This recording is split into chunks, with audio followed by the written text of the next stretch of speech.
Hi everyone, welcome to Current Crunch. I hope you all are doing well. Let's start today's video. ये एक demo lecture रहने वाला है।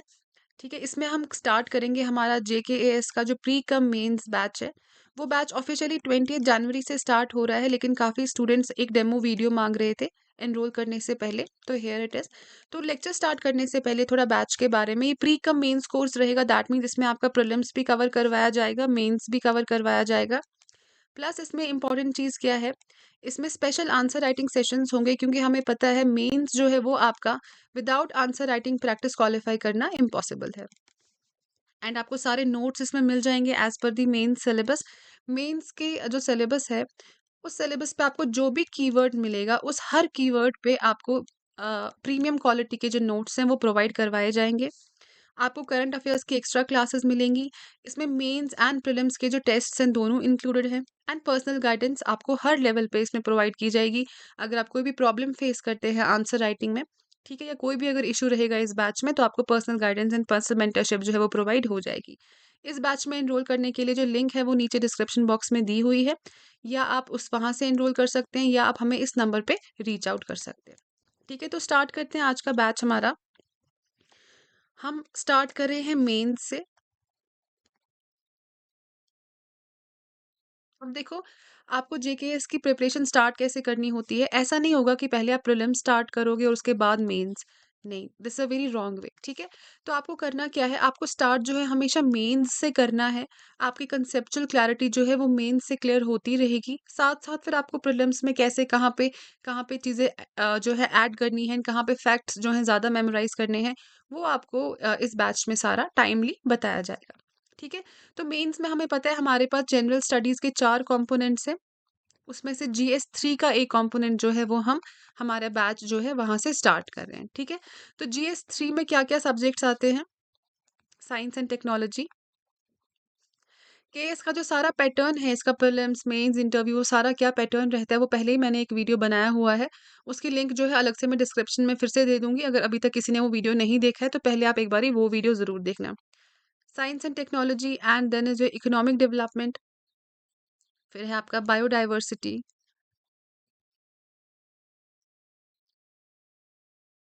Environment, security and disaster management.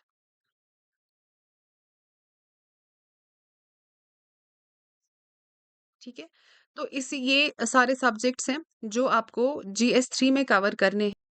And हम आज इसी के एक सब्जेक्ट से स्टार्ट करेंगे, विच इज़ योर सिक्योरिटी। ठीक है, इंडियन सिक्योरिटी से हम हमारा जो इंटरनल सिक्योरिटी जो है उससे हम हमारा सिलेबस स्टार्ट करते हैं।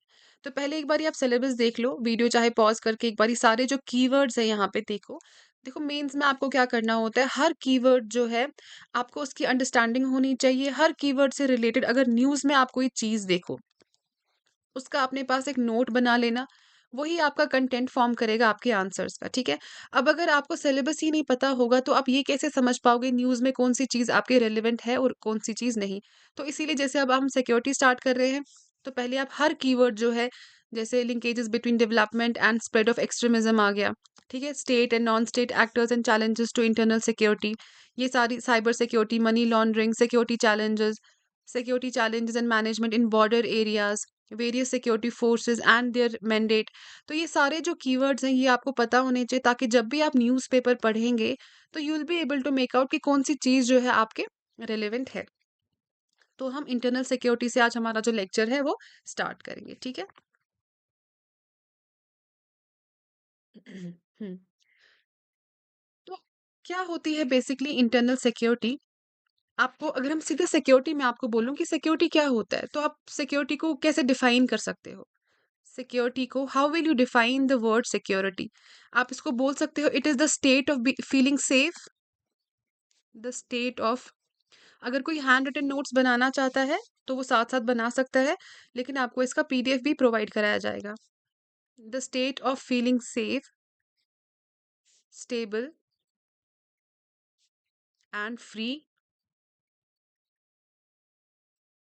From any fair, danger, threat. जब आपको लगे कि आपको कोई डेंजर थ्रेट वगैरह नहीं है, that means you feel secure. ठीक है, उसको हम बोलते हैं सिक्योरिटी। एंड नेशनल सिक्योरिटी की अगर आप बात करो, अभी हमने सिर्फ सिक्योरिटी बोला, अब हम बात करते हैं नेशनल सिक्योरिटी की। तो नेशनल सिक्योरिटी क्या होगा? द प्रिजर्वेशन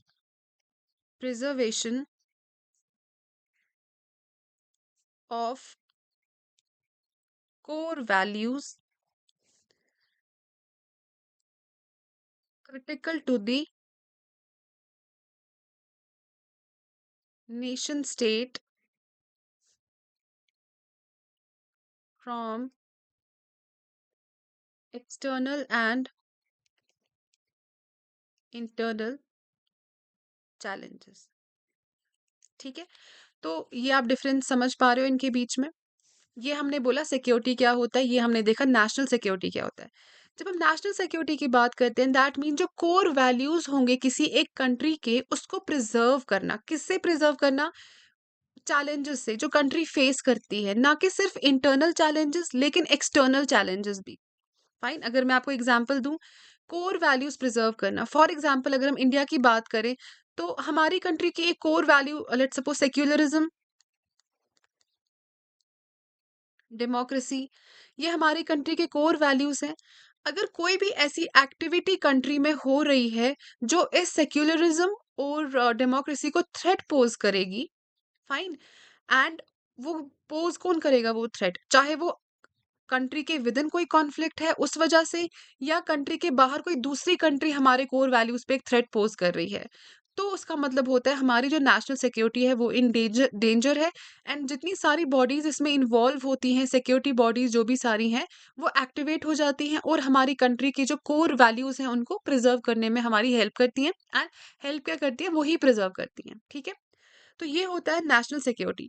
यहाँ पे मैंने और एक टर्म आपको बोली, एक तो हो गया preservation of core values, I hope it's clear. Nation state की बात हुई। अब ये नेशन स्टेट क्या होता है? यहाँ पे सिंपल कंट्री क्यों नहीं लिखा मैंने, नेशन स्टेट क्यों लिखा है? तो हम नेशन स्टेट किसको बोलते हैं?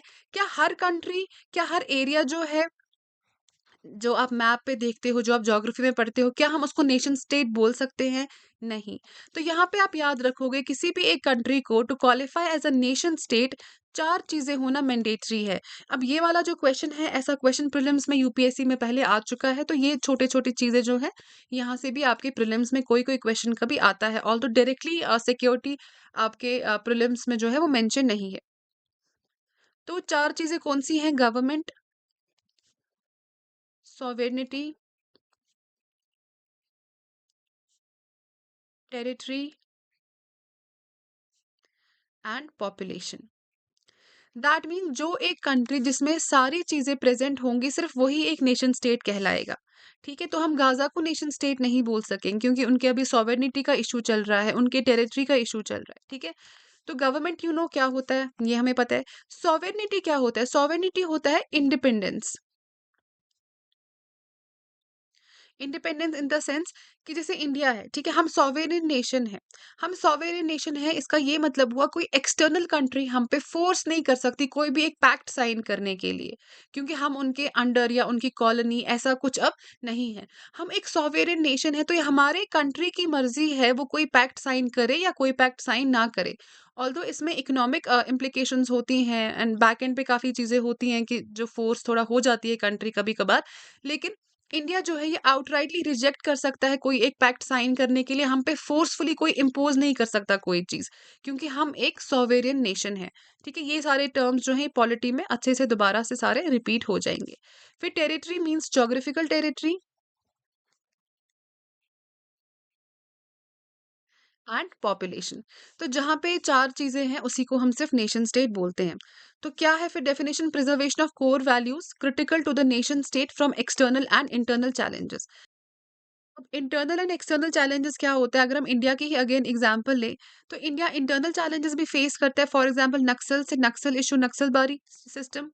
ठीक है, एंड आपका एक्सटर्नल चैलेंजेस भी है। नक्सल के साथ आपका आसाम में उल्फा, या आपका नागालैंड में एनएससीएन, ये सारी चीजें हमें पढ़नी है। ठीक है, एंड एक्सटर्नल चैलेंजेस जो हम एक्सटर्नल कंट्री से फेस करते हैं, फॉर एग्जाम्पल चाइना की थ्रेट, ठीक है, या पाकिस्तान। तो बेसिकली हमारा जो सिक्योरिटी इशू चलता है वो एक्सटर्नल चैलेंजेस भी हम पे पोज होती हैं एंड इंटरनल चैलेंजेस भी पोज होती हैं। तो पहले हम इंटरनल सिक्योरिटी इन इंडिया से स्टार्ट करेंगे। Internal security in India.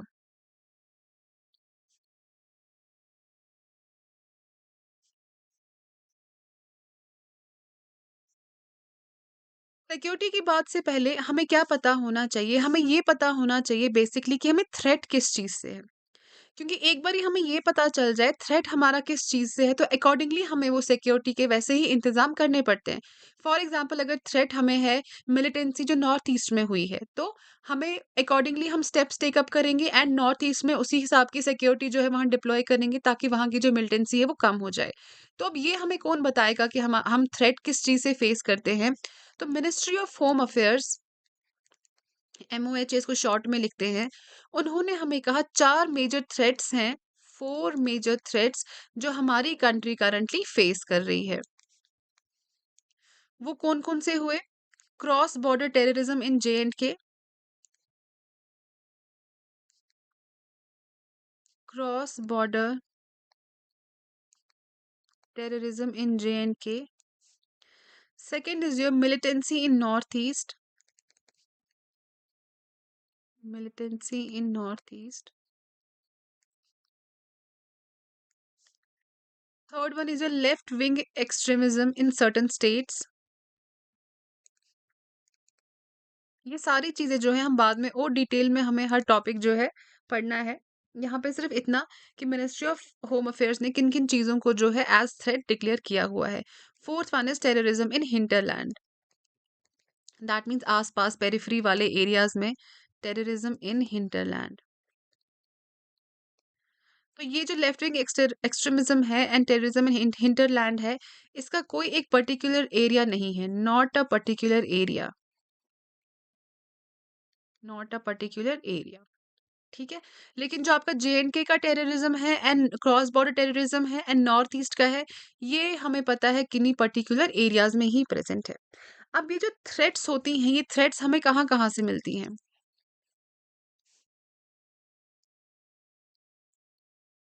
Threats तो इसके डिफरेंट सेट्स ऑफ डोमेन्स होते हैं, डिफरेंट सेट्स ऑफ डोमेन। वो डोमेन क्या-क्या है? वो थ्रेट हमें लैंड के थ्रू भी मिल सकती है, सी के थ्रू भी मिल सकती है, एयर के थ्रू भी मिल सकती है, साइबर स्पेस एटसेट्रा। तो these are called the different domains of threats जहां-जहां से हमें खतरा होता है किसी एक अटैक का, ठीक है? अब वो मेथड्स क्या होते हैं कि किस तरीके से अटैक किया जा सकता है? या तो ट्रेडिशनल है कि आपकी कंट्री में घुस के फायरिंग वगैरह अटैक्स वो सब तरीके, या तो नॉन ट्रेडिशनल वे है, फॉर एग्जांपल न्यूक्लियर ये स्टार्ट हो गया, न्यूक्लियर वॉरफेयर स्टार्ट हो गया, फाइन, या साइबर स्पेस से ऑनलाइन ऐसा कोई थ्रेट हो गया, तो उनको हम बोलते हैं नॉन ट्रेडिशनल,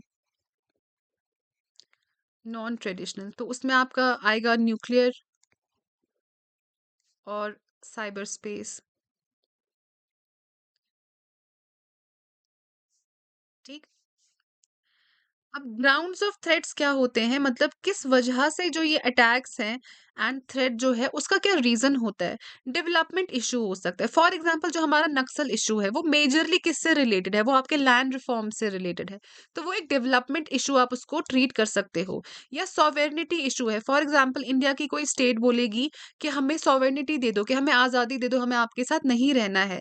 तो ये नागालैंड में हुआ है, कश्मीर में हुआ है, इनको हम सॉवेर्निटी सॉवेर्निटी इश्यूज बोलते हैं या सॉवेर्निटी ग्राउंड्स बोलते हैं। या आपका अथॉरिटी के बेसिस पे होता है, फॉर एग्जांपल हमारे पास बॉडीज है लाइक बोडोज या गोरखास, जिनको ज्यादा अथॉरिटी चाहिए, ठीक है? तो किन किन ग्राउंड्स पे होता है? डेवलपमेंट ग्राउंड्स पे होता है, सॉवेर्निटी पे होता है एंड अथॉरिटी पे होता है। मेथड्स आपके ट्रेडिशनल होते हैं, नॉन ट्रेडिशनल होते हैं, एंड ये डिफरेंट डोमेन्स क्या क्या होते हैं थ्रेड के, ठीक है? अब इसमें इन्वॉल्व कौन होते हैं, प्लेयर्स कौन होते हैं, मतलब ये सारी चीजें कैरी आउट कौन करता है? या तो स्टेट एक्टर्स होते हैं, that mean state sponsored terrorism होता है, फॉर एग्जांपल अगर ISI के थ्रू कुछ हो जाए that would be state actor. And non state actor होता है जो अलग टेररिस्ट ऑर्गेनाइजेशंस बनी होती हैं कंट्रीज में, नॉन स्टेट एक्टर्स, ठीक है? तो आई होप इतना पहले आपको क्लियर है। क्लियर हो गया है? तो पहले मैंने आपको बोला सिंपल सिक्योरिटी क्या होता है, फिर नेशनल सिक्योरिटी क्या होता है, कोर वैल्यूज़ को प्रिज़र्व करना that are critical to the nation state. उसके बाद नेशन स्टेट जिसमें 4 चीज़ें होती हैं, government, sovereignty, territory and population. उसके बाद हमने देखा इंटरनल सिक्योरिटी इन इंडिया, तो मिनिस्ट्री ऑफ होम अफेयर्स ने हमें 4 मेजर थ्रेट्स बोली जो इंडिया करंटली फेस कर रहा है, that is cross border terrorism in J&K, militancy in north east, left wing extremism and terrorism in hinterland. ठीक है? तो जो हमारे आस-पास वाली कंट्रीज़ हैं वो एक्सटर्नल थ्रेट्स हैं। अभी हम सिर्फ इंटरनल सिक्योरिटी की बात कर रहे हैं। ठीक? तो थ्रेट्स जो है उसके डिफरेंट डोमेन्स हो सकते हैं। वो लैंड से भी हमें थ्रेट हो सकता है कि फायरिंग की, सीधे इंसर्जेंसी हो गई, या सी के वाया अटैक किया, एयर के थ्रू अटैक किया, या साइबर स्पेस के थ्रू अटैक किया। मेथड्स में ट्रेडिशनल भी हो सकते हैं, non traditional that means nuclear warfare या साइबर स्पेस के थ्रू भी अटैक हो सकता है। किन-किन ग्राउंड्स पे होता है, डेवलपमेंट इश्यू हो सकता है, सॉवरेनिटी इश्यू हो सकता है, या अथॉरिटी बेस्ड हो सकता है। एंड प्लेयर्स कौन से इसमें इन्वॉल्व होते हैं उनको हम स्टेट एक्टर्स भी बोल सकते हैं, नॉन स्टेट एक्टर्स भी बोल सकते हैं। तो ये इंटरनल सिक्योरिटीज हो गई। इंडिया करंटली जो है कुछ थ्रेट हमें नेबर से भी हैं, थ्रेट्स फ्रॉम नेबर्स। तो मेजरली जो हमें नेबर के थ्रू थ्रेट होता है वो किस वजह से होता है? पहला आप उसमें रीजन लिख सकते हो, spill over of domestic ethnic conflicts. Domestic ethnic conflicts. ठीक है? दैट मीन्स आपके साथ, इंडिया के साथ वाली जो कंट्री है, जो हमारी नेबरिंग कंट्रीज है, वहां पे अगर कोई एथनिक कॉन्फ्लिक्ट चल रहा है, उसका असर हमें इंडिया में भी देखने को मिलेगा। फॉर एग्जाम्पल म्यांमार में इशू चला, म्यांमार वर्सेस रोहिंग्यास। ठीक है? तो काफी फेमस, काफी इंपॉर्टेंट इशू है ये। एक्चुअली म्यांमार का है, रोहिंग्यास के साथ जो इशू चल रहा है, लेकिन उसका स्पिल ओवर इफेक्ट हमें इंडिया में देखने मिला। क्या देखने को मिला कि लार्ज स्केल इलीगल माइग्रेशन हुई। माइग्रेशन जो है वो काफ़ी बड़ा सिक्योरिटी रिस्क पोज़ करता है किसी भी कंट्री पे, क्योंकि जो माइग्रेंट्स होते हैं, एक तो वो कहीं रजिस्टर्ड नहीं होते, ठीक है? तो वो क्रिमिनल एक्टिविटीज़ में इन्वॉल्व हो सकते हैं, क्योंकि अगेन क्योंकि पॉवर्टी वहाँ पे बहुत ज़्यादा होती है माइग्रेंट्स में। सेकेंडली हमारे अपने रिसोर्सेज़ जो है उतने ज़्यादा नहीं होते हैं कि हम अपनी पूरी पॉपुलेशन को कैटर कर सकें।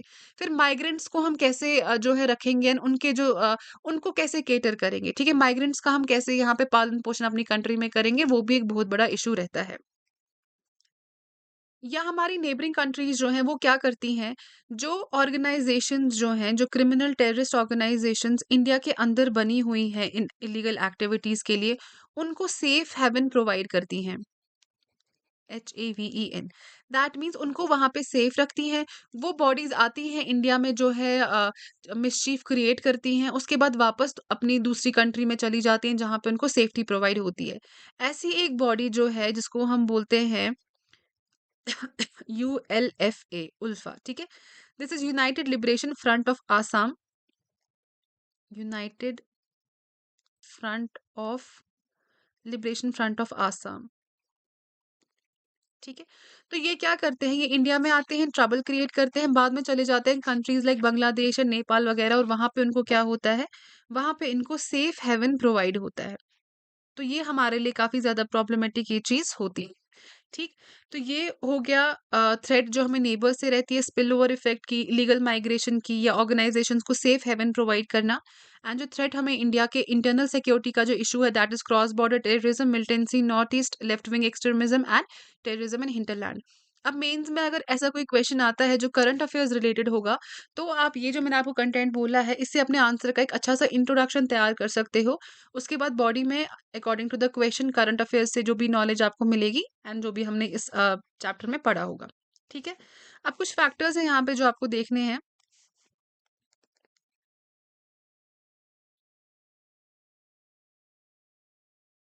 कि क्या फैक्टर्स हैं, आपके जो सिक्योरिटी चैलेंजेस हैं उनके क्या फैक्टर्स हैं। पहला है ज्योग्राफिकल, या आप बोलो geomorphology, geomorphology, that is geography along the borders of the specific country. ठीक है, अब इसका क्या मतलब हुआ देखो, इंडिया के जो साथ वाले नेबरिंग कंट्रीज है ना, बॉर्डर जो है हर कंट्री के साथ अलग है। पाकिस्तान के साथ हमारे अलग बॉर्डर शेयर होते हैं, कि कहीं पे माउंटेनियस बॉर्डर है, कहीं पे आपका डेजर्ट वाला एरिया है, ठीक है, कहीं पे प्लेन्स हैं। सिमिलरली श्रीलंका के साथ हमारा जो है एक सी के साथ हम लिंक्ड हैं। बांग्लादेश के साथ हमारा रिवरीन बॉर्डर है। ठीक, अगर मैं यहाँ पे आपको मैप बना के दिखाऊं,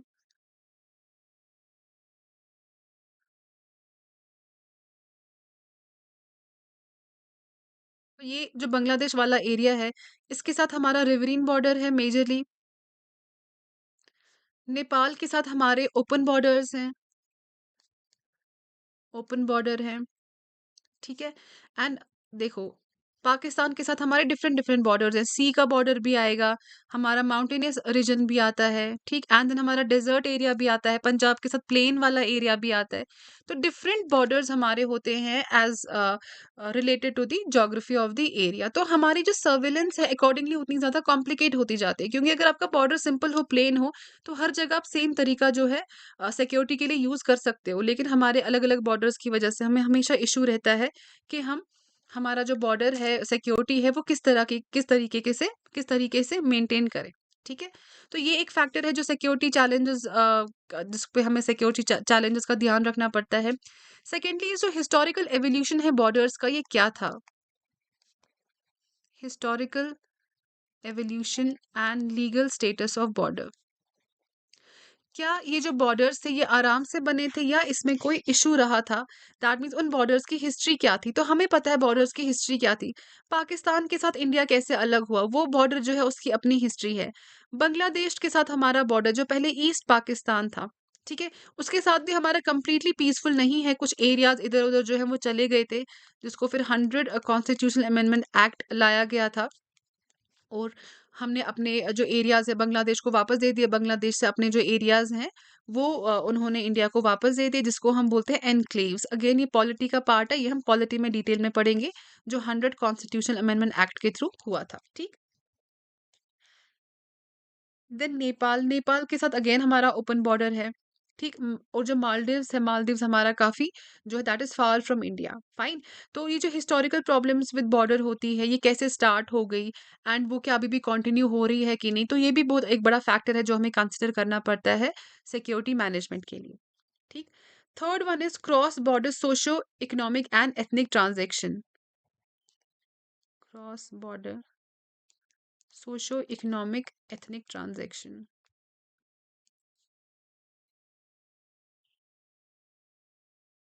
दैट मीन्स हमारी जो नेबरिंग कंट्रीज हैं, क्या उनके साथ कुछ कंट्रीज के साथ हमारा एथनिक कॉन्फ्लिक्ट कुछ चल रहा है? ठीक है, या उनके साथ ऐसे ट्रेड का हमारा मसला चल रहा है कि कोई एक ऑर्गेनाइजेशन आ सकती हैं जो अनलॉफुल ट्रेड में इन्वॉल्व हो सकती हैं। फॉर एग्जांपल, अगर हम पाकिस्तान की बात करें एंड यहाँ पे पंजाब की बात करें, पंजाब में कौन सी मूवमेंट चली थी? खालिस्तानी। तो खालिस्तानी जो है वो एथनिक रिलेशन, आप बोलो Sikh of Punjab and Sikh of Pakistan, तो कहीं ना कहीं उनमें रिलेशन था। तो वो जो खालिस्तानी सेंटिमेंट वाले पाकिस्तान में थे, वो प्रॉब्लम क्रिएट कर सकते हैं इंडिया में। इवन हमारे जो रिलेटेड कंट्रीज हैं, बॉर्डर्स जहाँ शेयर करते हैं, वहीं सिर्फ नहीं बल्कि कनाडा, कनाडा के जो पीएम जिनने अभी रिसेंटली रिजाइन कर दिया, ट्रूडियो, वो भी सपोर्ट करते थे Khalistani, so called Khalistani movement को। ठीक है, तो ये सारी चीजें जो होती है, अगर एथनिसिटी रिलेटेड है, तो कहीं ना कहीं एक डेंजर जो है वो प्रोपोज करती है कंट्री की सिक्योरिटी पे। ठीक है, एंड म्यांमार की अगर हम बात करें, म्यांमार के साथ ओपन बॉर्डर्स है नॉर्थ ईस्ट के, तो नॉर्थ ईस्ट के जो लोग हैं वहां से ट्रेड जो है, इलीगल ट्रेड में इन्वॉल्व हो सकते हैं, उनके लिए ईजी हो जाएगा। नॉर्थ ईस्ट के कुछ ग्रुप्स के लिए इलीगल ट्रेड वो म्यांमार के साथ कर सकते हैं, क्योंकि म्यांमार के साथ ओपन बॉर्डर्स हैं।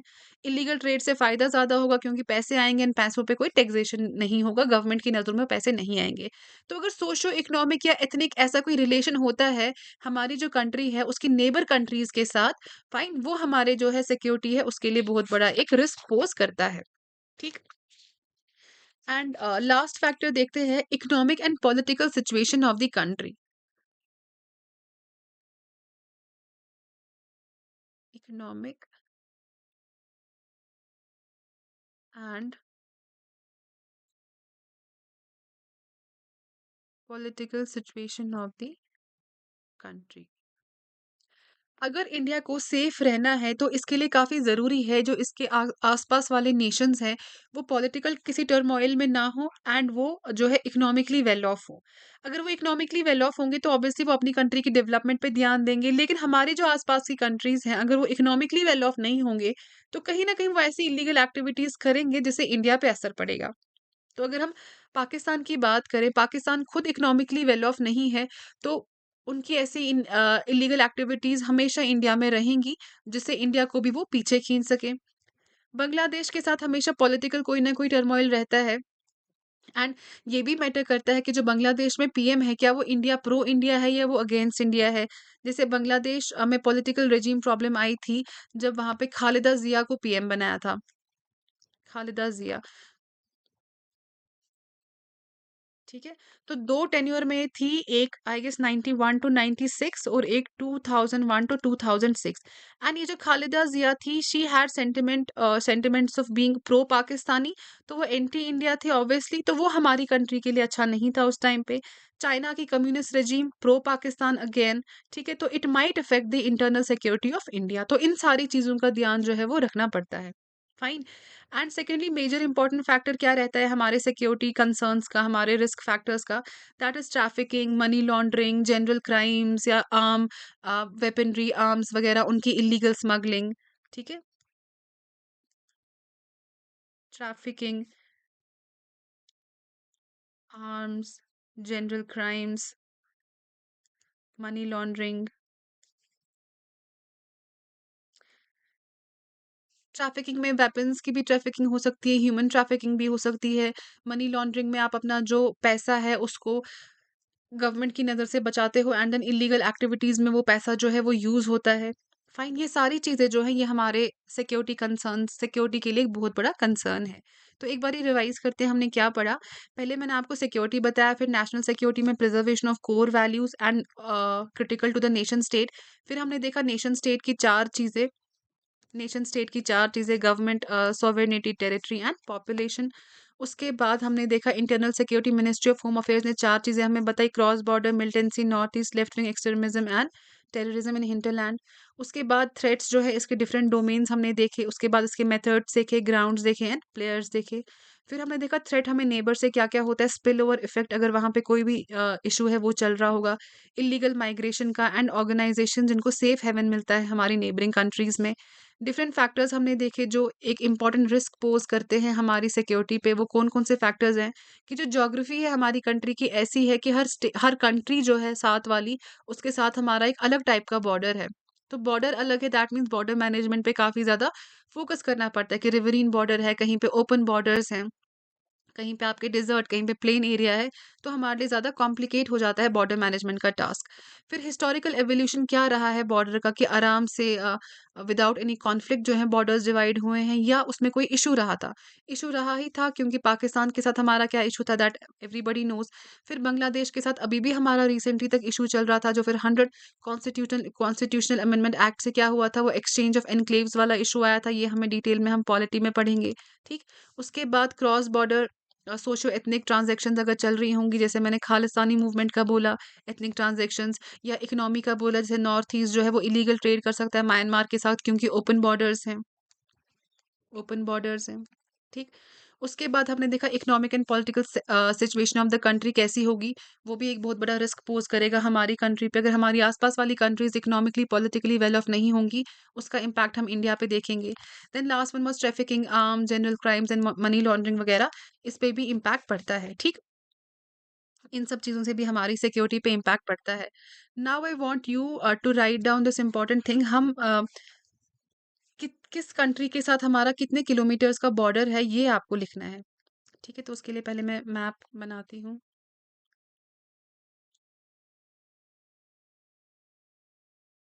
ये वाला क्वेश्चन जो है आपके प्री में भी काम आएगा एंड मेंस के एक्स्ट्रा इन्फॉर्मेशन के लिए भी काम आएगा एंड प्री में भी ऐसे टाइप के क्वेश्चन जो हैं वो आ सकते हैं। अगर आपने अब सोच ही लिया है कि आपको केएस क्वालीफाई करना है, तो एटलीस्ट एक रफ फिगर जो है मैप की वो आपको ड्रॉ करनी आनी चाहिए। एग्ज़ैक्ट मैप तो नहीं कर पाओगे ड्रॉ, मुश्किल होता है, लेकिन एक रफ फिगर जो है एटलीस्ट आपको ड्रॉ करना आना चाहिए। ठीक है? तो मैं आपको बॉर्डर्स कहाँ-कहाँ से हमारे शेयर होते हैं एंड वो कितने किलोमीटर से यहाँ पे लिखती हूँ, आप भी अपने नोट्स पे लिख लो। इंडिया अफ़गानिस्तान है ये,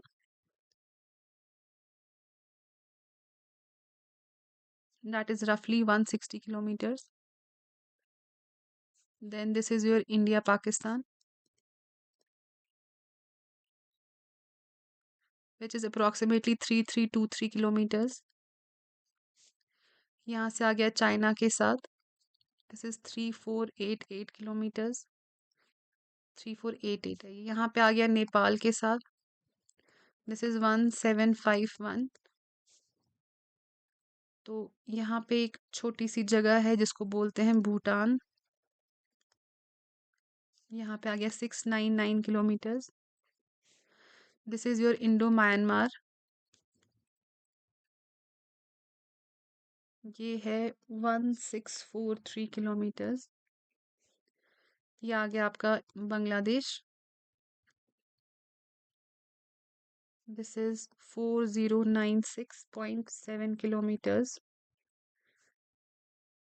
एंड ये कोस्ट लाइन है, ठीक है। कोस्ट लाइन आपकी आ गई 7516.6 किलोमीटर्स। तो ये आपकी कोस्ट लाइन है जो कोस्ट के साथ टच करती है, ठीक है। कोस्ट लाइन, यहाँ से आपका बे ऑफ बंगाल है, यहाँ पे आपका अरेबियन सी है। तो जो लैंड बॉर्डर्स हैं वो टोटल कितने हैं, अगर हम इस सारे किलोमीटर्स का टोटल करें, दैट इज अप्रॉक्सीमेटली 15,000 किलोमीटर्स। तो जो हमारे लैंड बॉर्डर हैं वो ट्वाइस है हमारे कोस्ट लाइन बॉर्डर के साथ, ठीक है। वो ऑलमोस्ट इंटू टू है, दैट इज योर 7516.6, ठीक है। तो ये एक आप रफ मैप बना के रखोगे, आपके प्रीलिम्स में भी इंफॉर्मेशन काम आएगी एंड आपके मेंस के आंसर राइटिंग को भी एनरिच करेगी। तो यहाँ पे लेक्चर स्टॉप करते हैं। नेक्स्ट में हम, आपने सिक्योरिटी से रिलेटेड सुना होगा, न्यूज़ में सारी चीज़ें सुनी होंगी, इन्फिल्ट्रेशन हो गई पाकिस्तान से या इंसर्जेंसी हो गई इंडिया में, इनकर्जन हुआ चाइना का, जियो पॉलिटिक्स, जियो स्ट्रैटेजी। तो हम नेक्स्ट वीडियो में देखेंगे इन सब के बीच में क्या डिफरेंसेस हैं, ठीक है। एंड हम आगे के कुछ टॉपिक जो हैं इसमें कवर करेंगे। अगर आपने बैच में अभी तक एनरोल नहीं किया है, आपको डिस्क्रिप्शन बॉक्स में लिंक मिल जाएगी, वहाँ से आपको एनरोल करना है। या अगर आप चाहते हैं मेरे से डायरेक्टली बात करना तो आप इस नंबर पे व्हाट्सएप कर सकते हैं।